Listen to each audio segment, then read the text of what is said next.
My name is Will Coleman. I'm here with Brandon Thornberry and Desmond Wright.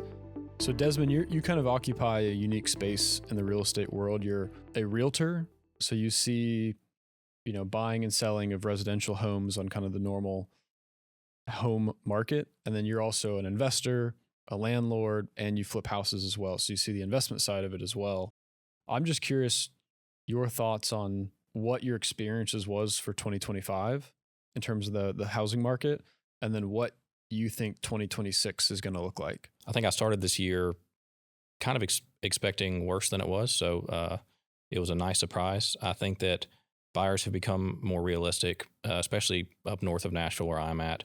And they don't talk about it much, but I think people have accepted that prices have declined, and in some segments of the market still are declining. So I think it's a weird take, but I think there's a bit of excitement to it, to buyers feeling like they can get a deal. I think that stuff is really fun to deal with, and that was what I loved in real estate at first, was first time home buyers. So a lot of fun to that. I think sellers are struggling to accept the fact that their 2021, 2022 prices are just not going to happen.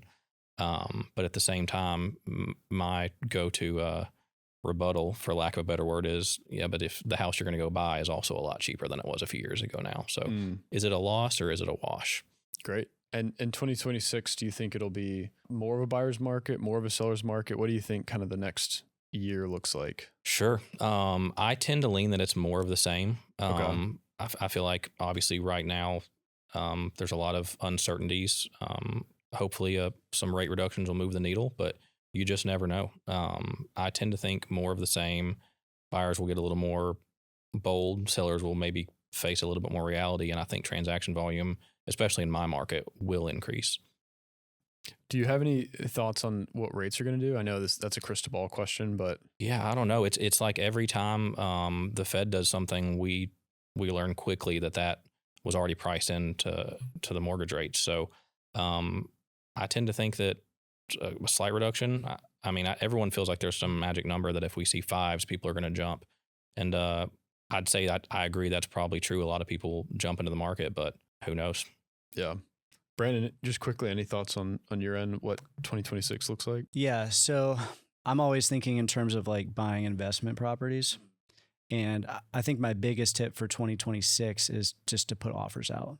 And I'm saying that to buyers as far as buying investment properties. We went through such a long period where sellers had so many options. And so if you're looking at a deal and just the numbers don't pencil for you, you just wouldn't even put in an offer because you know it's going to get rejected. And what I'm operating under now is like figuring out where a deal works for me and then just putting in an offer, even if it's a verbal or an email. Here's where I could be on it. And being less scared of like what that reaction is going to be from the seller or the broker, and just trying to just get more offers out there. Yeah.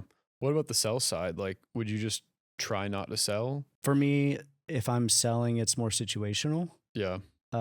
Anything that I don't really need to sell, I'm trying to hold on to. Thank you guys for watching. Make sure to like and subscribe.